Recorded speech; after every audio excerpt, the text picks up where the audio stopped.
Assalamualaikum warahmatullahi wabarakatuh. Waalaikumsalam warahmatullahi wabarakatuh. Alhamdulillah, alhamdulillahirabbil alamin. Wassalatu wassalamu ala asrofil anbiya'i wal mursalin Sayyidina wa maulana Muhammadin wa ala alihi wa ashabihi ajma'in, amma ba'du. Alhamdulillah, Allah berikan nikmat yang berlimpah. Allah berikan nikmat iman, Allah berikan nikmat Islam, Allah berikan nikmat kesehatan, dan banyak lagi nikmat-nikmat yang lain yang Allah berikan pada kita semua, sehingga pada hari ini, pagi ini kita diberi kesempatan untuk menghadiri acara istimewa tadi ya, belajar rapat dan juga ada kajian Islam. Salam kita aturkan kepada junjungan Nabi besar Muhammad Sallallahu Alaihi Wasallam, adalah utusan Allah yang telah menyampaikan kalimat hidup yang terbaik bagi kita, bagi manusia. Yang saya hormati para pengurus, pengelola, penasehat, Bapak Ibu dari SLIBC Wiyata Dharma 3 Ngaklik Nomor Tani, para guru, Bapak Ibu guru, para orang tua, dan juga para siswa. Saya bergembira bisa hadir bersama Bapak Ibu sekalian di acara yang istimewa pada pagi hari ini untuk membersamai tentang kajian keislaman. Sebelum kita mulai kajian, ada baiknya kalau setiap kita itu hadir dalam kajian, kita perlu menata pikiran dan perasaan kita sesuai dengan apa yang disampaikan oleh Rasulullah SAW. Jadi Rasulullah SAW itu menyampaikan dalam satu hadisnya, "Idza marartum bi riyadil jannah farta'u." Qalu wa ma riyadul jannah, qala ila kutib fa inna lillahi ta'ala sayaratin minal malaikah yatlubuna ila kutibri fa idza atau alaihim safudihim. Jadi kata Rasul, kalau kamu sekalian menemui riyadul jannah, menemui taman surga, farta'u, maka mampirlah dengan gembira. Kemudian sahabat bertanya, "Wa ma riyadul jannah?" Apa itu yang namanya taman surga? Kok namanya taman surga? Maka Rasul mengatakan, "Hilakul dzikri." Itu adalah halaqah zikir. Nah, para ulama membahas apa yang maksud dengan halaqah zikir. Itu adalah majelis ilmu yang dibahas tentang Islam. Jadi sekarang Bapak Ibu, kita ada di mana sekarang? Taman surga, riyadul jannah. Dan disuruh apa sama Rasul di taman surga itu? Hatinya senang, gembira. Jadi kalau ada yang lagi support itu, ingat utang, lupakan dulu utangnya ya. Barang lagi tanggal berapa nih? Gajian masih lama ya, seminggu lagi lah ya. Nah itu masih, kalau lihat kantong orang ada tipis, lupakan dulu, karena kita sekarang berada di taman surga. Jadi suasananya, hatinya itu gembira. Apa istimewanya taman surga ini? Rasulullah SAW menyampaikan dalam hadis tadi, "Fa inna lillahi ta'ala sayaratin minal malaikah yatlubuna ila kutibri." Jadi yang namanya Allah itu memiliki pasukan malaikat bertugas mencari halaqah zikir. Jadi mencari majelis ilmu itu. Dia mencari. Dan kalau dia menemukan halaqah zikir itu, maka malaikat itu akan membersamainya. Jadi hadir di sini tidak hanya kita Bapak Ibu, ya dari sekalian, tidak hanya makhluk bumi, tetapi juga makhluk langit. Dan yang namanya majelis ilmu itu juga akan didoakan oleh makhluk-makhluk Allah. Jadi pertemuan kita itu sekecil apapun pertemuannya, mau misalnya 3-4 orang ngumpul saling membacakan Quran, berikan nasihat, itu harus dipahami, ini penting sekali, sakral, istimewa, ada malaikatnya. Tapi kalau rapat presiden dengan menteri, belum tentu ada malaikatnya, nggak ada hadisnya itu. Jadi kita selalu memaknai kalau untuk pertemuan kajian, mungkin di musola, di masjid, itu pertemuan yang harusnya kita bergembira. Nah, kita sekarang hadir di Taman Surga. Kita main di tamannya, tamannya ada di dunia ini. Jadi kalau kita itu sering hadir di Taman Surga, maka insya Allah kita akan nanti dimudahkan masuk ke dalam surga. Karena orang yang hadir di tamannya itu jadi tahu di mana pintu-pintu surga itu. Coba kalau orang nggak pernah main ke taman surga, dia nggak tahu pintu surga ada di mana, di surga itu ada apa. Tapi orang yang sering bermain itu nanti tidak hanya tahu pintunya, tapi juga akan termotivasi untuk masuk ke dalamnya. Nah, dalam hadis Rasulullah SAW mengatakan, "Man salaka thariqan yaltamisu fihi ilman, sahalallahu bihi thariqan ilal jannah." Jadi barang siapa yang mencari jalan untuk menuntut ilmu, maka Allah akan memudahkan jalannya menuju surga. Jadi kita memang mudah-mudahan kita ini nanti menjadi orang-orang yang akan dimudahkan masuk ke dalam surga. Nah, Bapak Saudara Allah, pada hari ini saya diminta menyampaikan tema kajian tentang anak istimewa, amanah mulia, meraih surga lewat kesabaran. Kalau masalah kesabaran Bapak Ibu sekalian, terutama terkait menjadi anak, maka insya Allah bisa jadi lebih sabar dibandingkan saya, Pak. Jadi Bapak Ibu sekalian sudah bersama yang anak istimewa ini sudah sekian lama. Jadi gampangnya prakteknya itu sudah, prakteknya itu sudah. Tinggal prakteknya itu mesti lebih istiqomah, dan tidak hanya sabar, mesti juga disertai dengan syukur. Saya ini sering menyampaikan kajian tentang parenting, Bapak Ibu, sering banget. Setiap minggu parentingnya saya dan istri itu menyampaikan di radio MKFM Parenting Islam. Ketika mengisi kajian tentang parenting Islami, saya dan istri itu jadi tahu problem anak-anak pada hari ini. Anak-anak pada hari ini problemnya luar biasa. Kalau kita tengok anak-anak di luar sana, itu punya masalah yang kalau dalam kajian itu saya sering menyampaikan begini. Kalau tema pengajiannya mari selamatkan anak-anak kita, maka saya katakan tidak bisa diselamatkan. Tidak bisa. Kenapa? Anak-anak itu kan lahir dalam keadaan fitrah. Kullu mauludin yuladu ala fitrah. Jadi namanya setiap anak itu lahir dalam keadaan fitrah. Fitrah itu artinya apa? Fitrah itu artinya dalam keadaan Islam. Mereka suci. Mereka itu mengakui Allah Tuhan dalam keadaan baik. Tapi kok setelah kita lihat pada hari ini, banyak sekali anak-anak di luar sana itu punya masalah. Masalahnya apa? Masalahnya misalkan banyak anak-anak yang bunuh diri, anak-anak yang melakukan kekerasan, anak-anak yang terlibat judor, anak-anak yang miras, narkoba, anak-anak yang melakukan pergaulan bebas, anak-anak yang melakukan kekerasan terhadap orang tuanya. Ternyata banyak sekali. Dan itu angkanya meningkat. Anak-anak yang lahir dalam keadaan fitrah, mungkin bagi sebagian orang ini lahir dalam keadaan sempurna.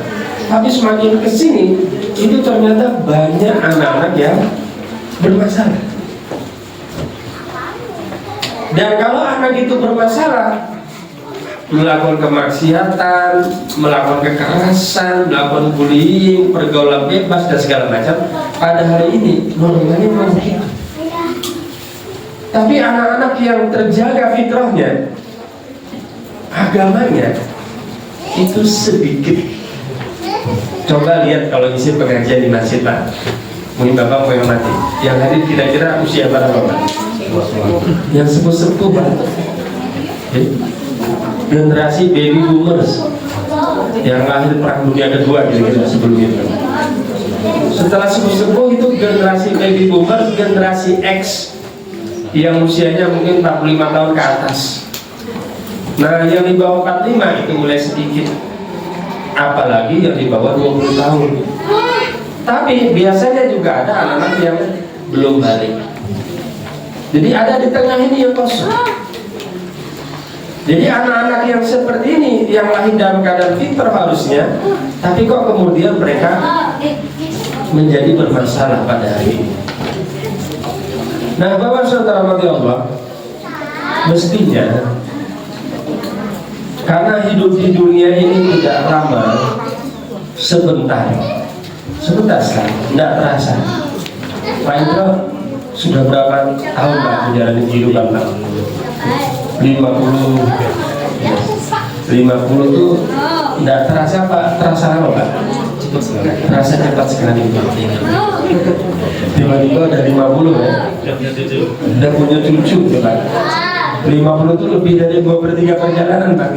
Kalau usia umur Nabi Muhammad sekitar 60 kan, mohon maaf tinggal 10 tahunan lagi Pak. Saya juga sudah 50, saya sudah 53. Itu berarti kalau dihitung ya tinggal 7 tahun lagi. 10 tahun itu kalau diukur balik itu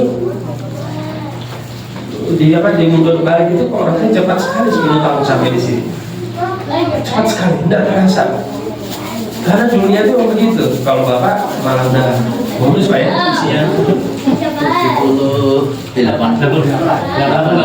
Masya Allah, masih sehat alhamdulillah Pak. 88 Bapak dapat bonusnya Pak ya. Alhamdulillah. Cepat sekali ya Pak ya. Tiba-tiba sudah 88 tahun. Jadi dunia ini orang perjalanannya itu cepat, tidak terasa. Tiba-tiba saja sudah sakratul maut. Lalu bagaimana dengan orang tua yang anak-anaknya tadi bermasalah? Anak-anak yang mereka melakukan maksiat. Allah itu sebenarnya menitipkan anak itu kepada kita untuk apa? Untuk dijaga amanah itu. Jadi Allah menitipkan anak kepada kita itu adalah untuk dijaga. Dalam Quran surah At-Tahrim ayat 61 ini. Ya ayyuhalladzina amanu qu anfusakum wa ahlikum nara wa quduhan nasu wal hijarah. 51 pada satu lupa saya. Ada satunya lagi. Hai orang beriman, jagalah, peliharalah dirimu dan keluargamu dari api neraka yang bahan bakarnya adalah manusia dan batu. Kan ayat berapa? Ayat 6 ya? Oh, ayat 6. At-Tahrim ayat 6. Ketika ini turun, ada sahabat bertanya, ya Rasulullah, kami akan jaga diri kami, tapi bagaimana menjaga mereka? Mereka ini berarti siapa? Anak dan istri. Istri. Maka Rasulullah mengatakan, kamu larang mereka dari apa yang dilarang Allah, dan kamu perintahkan mereka dari apa yang diperintahkan oleh Allah. Kalau kamu lakukan itu, berarti kamu menjaga mereka. Melakukan yang diperintahkan dan menjauhi yang dilarang, itu artinya apa? Takwa. Jadi anak itu fitrahnya dia beriman, dijagalah mestinya agar anak itu terus sampai bertakwa, sampai nanti dikembalikan kepada Allah. Jadi menjaga keimanan dan ketakwaan mereka. Itu tugas orang tua dalam waktu yang sangat singkat. Jadi kalau dilihat anak-anak yang di luar sana yang melakukan tadi saya katakan jumlahnya banyak, maka kemudian bagaimana tanggung jawab orang tua? Berat sekali. Berat sekali. Karena ini amanah yang mestinya dijaga. Nah, jadi Bapak Saudara Allah, ketika kita punya anak, semua anak apapun kondisinya, itu adalah amanah yang mesti kita jaga. Yang kita selalu melihatnya ada dua sisi. Pertama, sisi bahwa kita selalu bersyukur. Yang kedua, kita juga bersabar. Jadi dua sisi itu yang mesti kita mainkan. Kalau tidak ada rasa sabar, tidak ada rasa syukur, maka kemudian pasti kita itu bermasalah dalam mendidik anak kita. Anak apapun kondisinya, sabar dan syukur itu mesti ada. Jangan kita bayangkan anak yang tadi yang saya ceritakan dari semakin banyak anak-anak yang bermasalah itu, mereka mudah mendidik anak mereka. Mereka merasa kalau sudah anak ditaruh ke sekolah selesai. Itu seringnya begitu. Apalagi kalau orang tua yang kaya raya cari sekolah yang terbaik, taruh anaknya di sana, berharap anak itu sekolah itu kayak pabrik, taruh anak keluarnya hebat-hebat, tapi ternyata keluarnya banyak yang bermasalah. Kasus seperti misalnya bunuh diri itu banyak. Bahkan di di kampus itu kita jadi tahu anak-anak yang kan semakin ramai, anak-anak yang budir itu mereka punya grup WA. Grup WA mungkin untuk saling menguatkan untuk budir lah. Saling menguatkan. Atau yang sekarang juga semakin ramai itu adalah maaf LGBT. Itu luar biasa sekali. Mahasiswa luar biasa. Udah sudah berat mengatasi itu. Karena apa? Karena dana yang sangat besar. Dan itu mereka melakukan pengkaderan. Nah, ini yang terjadi anak-anak di luar sana yang dianggap mungkin dalam keadaan tadi cukup anak itu ditaruh di sekolah, orang tua nggak perlu ngapa-ngapain, lalu kemudian harapannya itu anaknya jadi orang, jadi sukses, jadi hebat, jadi nggak bisa.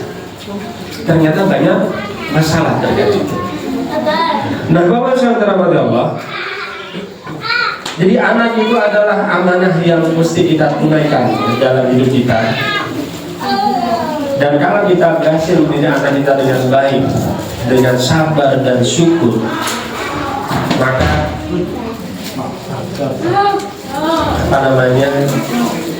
itulah keadaan normalnya orang-orang beriman. Jadi kalau yang namanya sabar itu para ulama itu membagi sabar itu menjadi tiga. Sabar itu yang pertama, kita tetap dalam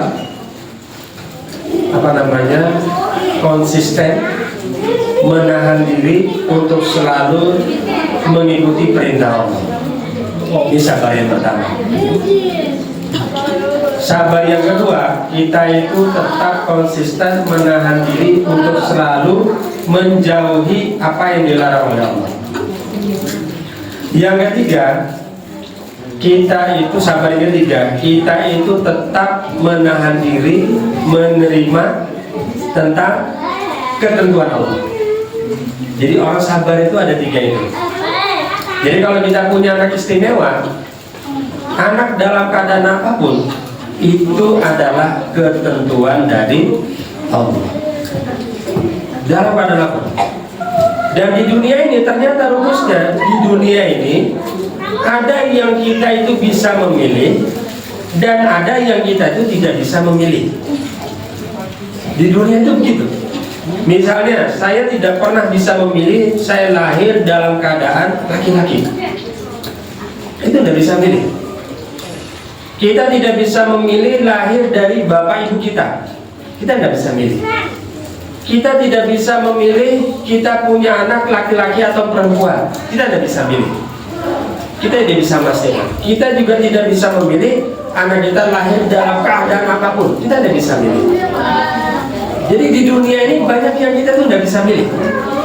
Tapi juga di dunia ini ada yang kita itu bisa memilih. Misalnya, saya memilih ke sini. Tadi barusan di ketemu teman dari Bandung. Nah, saya memilih melihat jam supaya sampai di sini sekitar jam 8. Saya bisa memilih.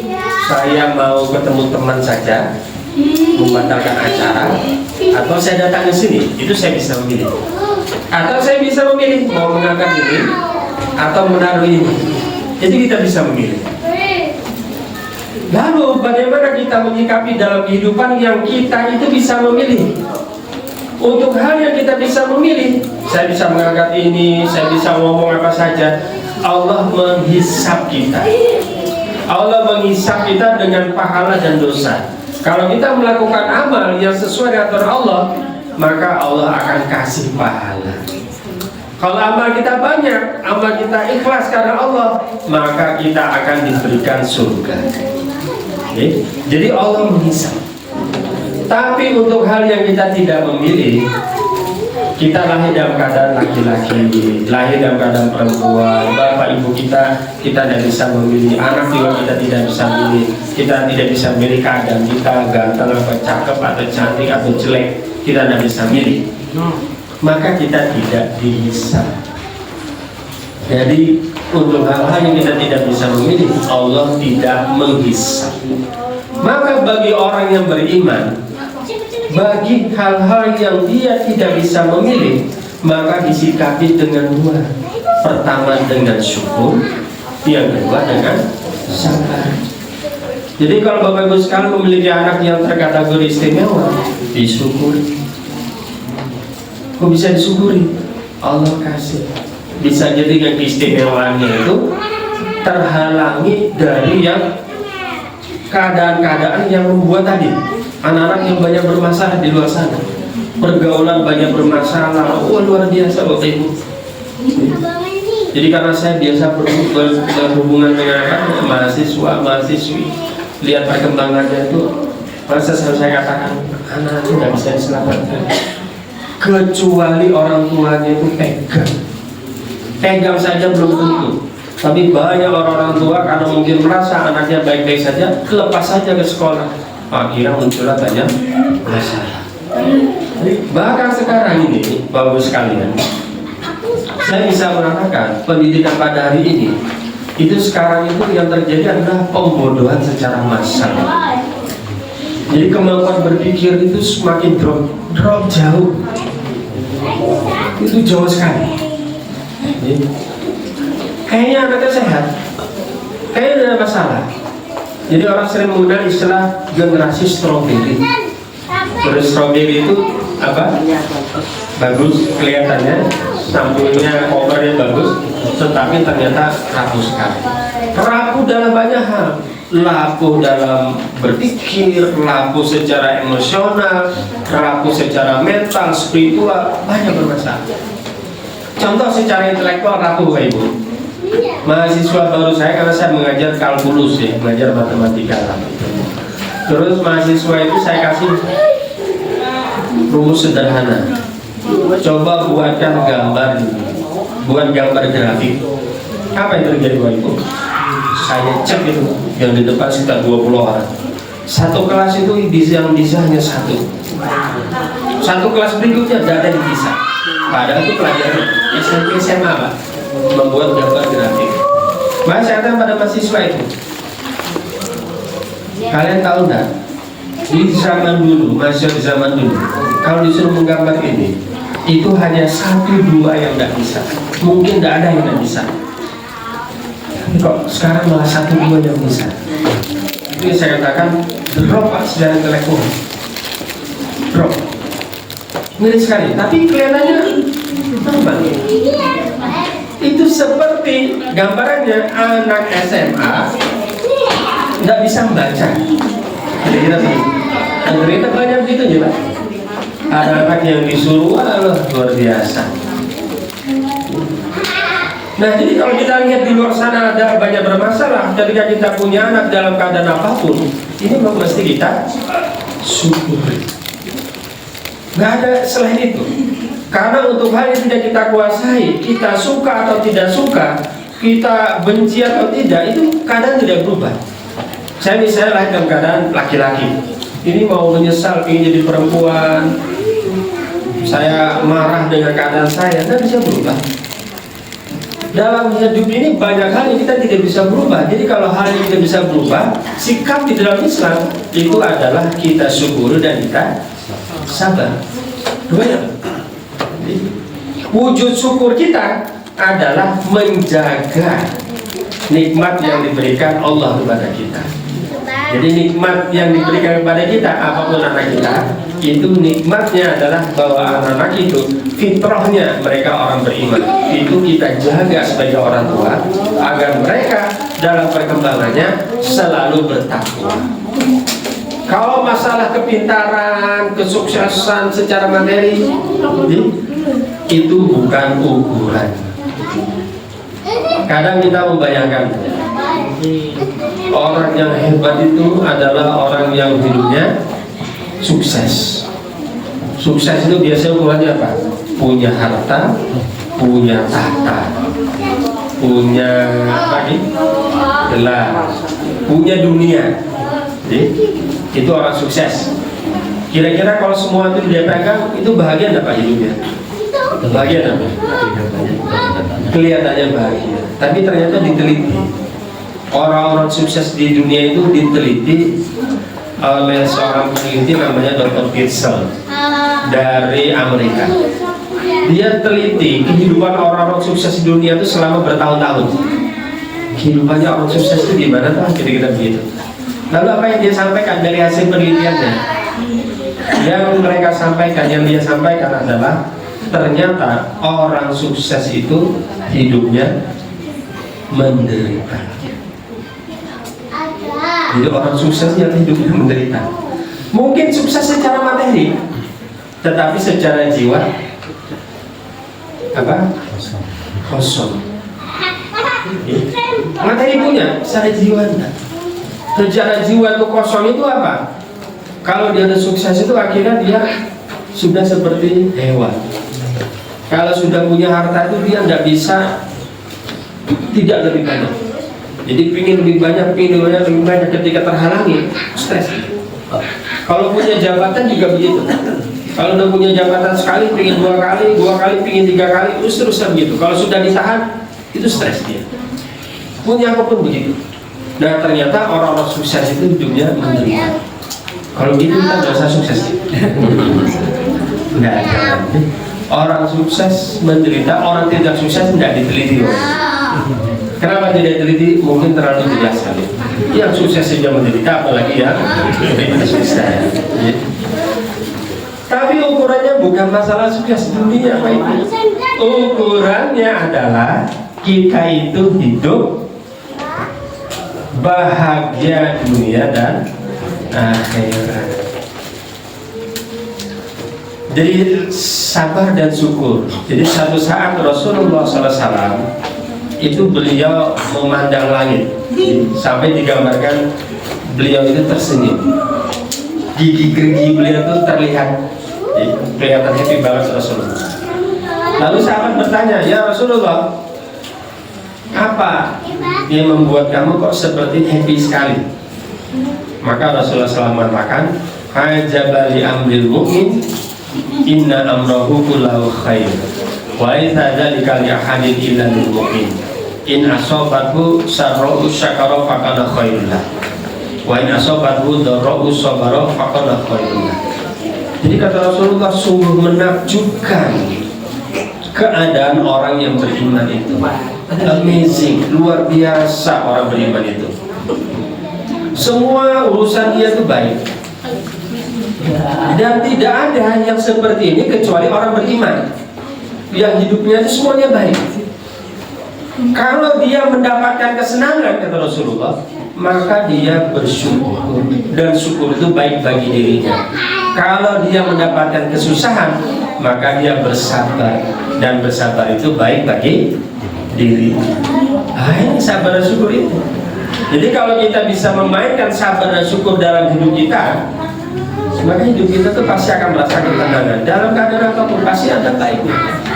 Kita punya anak dalam keadaan istimewa, mungkin Allah ingin memudahkan kita untuk menjaga anak kita itu berada dalam ketakwaan.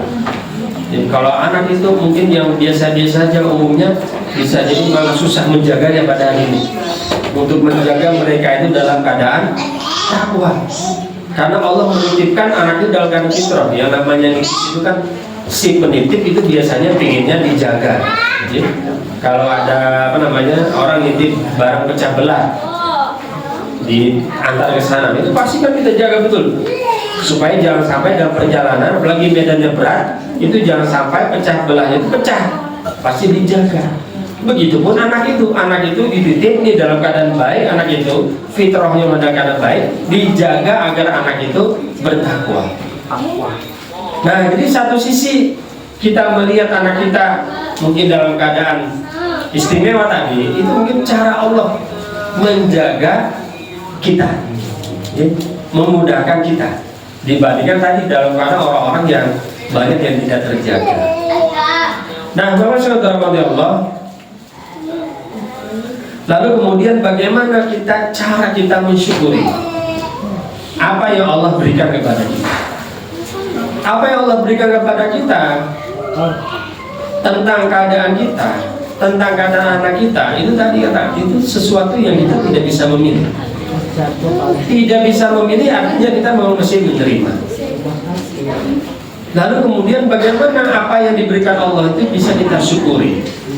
Bagaimana cara bersyukur? Cara bersyukur itu pertama memang kita bersyukur di dalam hati kita. Bersyukur yang kedua adalah bersyukur dengan lisan kita. Bersyukur yang ketiga adalah dengan taat kepada Allah. Bersyukur yang keempat itu adalah dengan menjaga nikmat yang diberikan oleh Allah.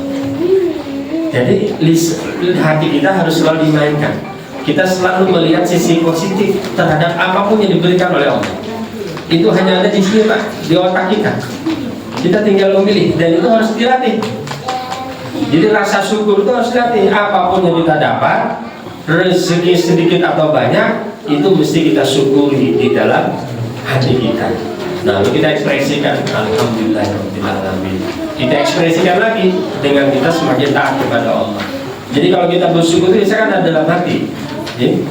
Itu biasanya dari renung-renungan, merenung, Allah kasih ini, Allah kasih ini, ya Allah, aku mensyukuri ya Allah, Alhamdulillah Engkau telah memberikan hadiah yang terbaik untukku. Itu ada dalam hati biasanya. Nah, yang keempat tadi adalah bersyukur dengan menjaga nikmat itu. Caranya gimana, Bapak? Ketika Bapak Ibu sekalian punya anak istimewa tadi, maka cara bersyukurnya adalah bagaimana mendidik mereka dengan cara yang terbaik. Terbaiknya apa? Semua orang Bapak Ibu itu tidak ada yang dididik, tidak ada yang pintar menjadi orang tua, tidak ada. Tidak ada sekolahnya. Kalau jadi dokter masih mending. Jadi dokter itu 6 tahun baru boleh praktek. Semua profesi itu begitu. Tapi ada profesi yang paling penting, itu ternyata tidak ada sekolahnya. Semua profesi butuh ilmu dan keterampilan. Jadi dokter perlu ilmu keterampilan, apoteker butuh ilmu keterampilan. Jadi apa saja butuh ilmu keterampilan. Tapi kita ini jadi orang tua, itu bukan karena kita punya ilmu keterampilan, bukan karena kita punya ijazah, bukan karena kita sekolah. Kita jadi orang tua itu hanya gara-gara punya anak. Tiba-tiba kita langsung praktek. Nah, cara kita itu mensyukurinya berarti untuk mendidik anak ini kita butuh ilmu. Maka cara bersyukur kita belajar. Bapak Ibu mungkin lebih ekstra lagi belajarnya. Untuk mendidik anak membersamai anak yang istimewa itu butuh ilmu yang ilmu yang lebih istimewa. Dan ketika mempelajari ilmu mendapat pahala. Jadi hampir semua kehidupan Bapak Ibu sekalian, kehidupan kita secara umum mendidik anak dalam keadaan apapun itu isinya pahala itu semua, Pak.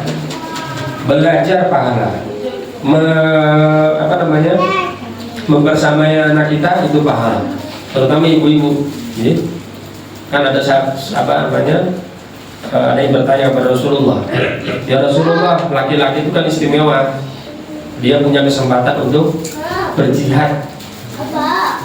Lalu apa ini amalan wanita yang kira-kira mendapatkan pahala jihad? Maka Rasulullah mengatakan, kamu berdiam diri di rumah, lakukan tugas di rumah, itu jihadnya perempuan. Jadi ketika membersamai anak-anak di rumah, itu adalah bagian dari jihad. Jadi isinya apa? Tidak hanya membersihkan anak, tapi juga mungkin masak untuk suami, menyiapkan makanan untuk suami, itu semua isinya pahala semua itu. Jadi kalau dilihat wanita itu isinya itu semuanya pahala.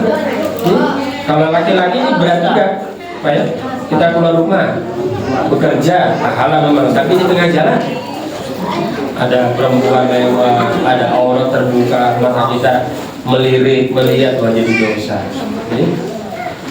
Nah, saya kira mungkin itu yang bisa saya sampaikan. Mudah-mudahan kita semua bisa bersyukur dan bersabar atas apa yang diberikan oleh Allah, terutama saat kita diberikan amanah, dititipi anak-anak untuk kita jaga fitrahnya agar mereka menjadi anak-anak yang beriman, bertakwa ya dalam kehidupan dunia ini. Mudah-mudahan nanti di yaumil akhir kita bisa berkumpul bersama keluarga dan anak-anak kita dalam keadaan yang terbaik. Dunia ini cuma sebentar, tidak terasa. Jadi alangkah baiknya dunia yang sebentar ini kita isi dengan memperbanyak modal kita untuk kehidupan kita yang lebih baik di yaumil akhir. Kurang lebihnya maaf. Assalamualaikum warahmatullahi wabarakatuh. Waalaikumsalam. Alhamdulillah, menarik sekali temanya hari ini. Sudah 17 tahun saya mendampingi anak saya sendiri karena bapaknya sudah tidak ada. Nah, itu akhir-akhir ini setelah dia ABG itu dia sering tantrum, ya nggak sering sebetulnya, tapi pada saat dia tantrum tuh mukulin saya sampai biru-biru semua. Tapi karena dia dari kecil memang umur 7 tahun sudah sering jadi muadzin di masjid rumah, di STIM di KPN, karena saya sering ikut kajian-kajian dan dia ikut dari kecil. Jadi teman-temannya itu lingkungannya memang seperti itu, meskipun dia dari ininya kan kurang untuk memahami pengajian. Yang penting saya ajak ikut. Nah, kemudian dari perkembangannya itu dia baca Al-Quran pun juga lancar karena saya titipkan ke tetangga saya. Dia rajin, cuma dia kalau untuk hitung-hitungan nggak bisa. Nah, pada saat dia tantrum, saya hanya prinsip saya Ustaz, sabar, ikhlas, menerima, itu saja. Intinya kalau dia sudah memukul saya bisa aja membalas. Tetapi saya berprinsip ini sudah izin Allah. Saya berusaha memahami maksud Allah, bahwa Allah ingin saya itu sabar, berlatih sabar, karena dengan sabar kan Allah pasti membantu, menolong.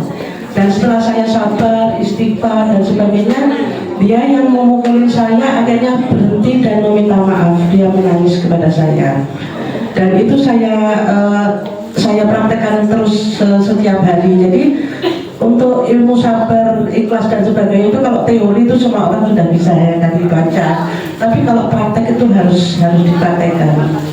Kemudian dia juga di lingkungan yang bisa menerima dia. Kalau dia ada di lingkungan yang tidak bisa menerima dia, saya juga ilmu sabar saya juga harus praktek. Kan dikatain orang atau apa itu saya harus sabar. Anaknya kok kayak gini.